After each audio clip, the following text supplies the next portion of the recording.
চৰকাৰে টিআৰপিৰ কাৰণে কাম নকৰে চৰকাৰে নিজৰ প্ৰক্ৰিয়াৰ মাজেৰে SIT ৰিপৰ্ট এখন আমি দিছোঁ 96টা পেজ আছে গতিকে নিশ্চয় তাত কিবা থাকিব লাগিব নহলে 96টা পেজটো আমাৰ বুঢ়িয়াৰ সাধু ধৰণেতো আৰু লিখি থোৱা হোৱা নাই গতিকে 96 পেজৰ এখন ৰিপৰ্ট হলে তাৰ গাম্ভীৰ্যতাটো আপোনালোকে নিজে বুজিব লাগিব স্যাৰ কংগ্ৰেস কৰ্মীসকলে আৰু লিডাৰসকলে দাবী কৰি আছে যে এখন ৰিপৰ্টত একো নাই আৰু তাৰ মানে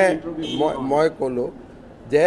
কাক ইণ্টাৰোগেশ্যনত মাতিব লাগে নালাগে কংগ্ৰেছৰ কৰ্মীয়ে ডিসাইড কৰিব নে পুলিচে ডিসাইড কৰিব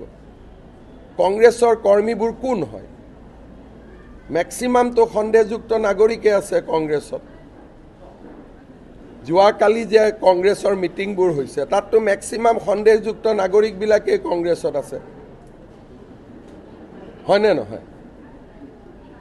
কংগ্ৰেছত 70% কংগ্ৰেছৰ মেম্বাৰটো সন্দেহযুক্ত নাগৰিক মোৰ দিনত NRC হলেতো সবৰে বাপ বাপ দেখিলেহেঁতেন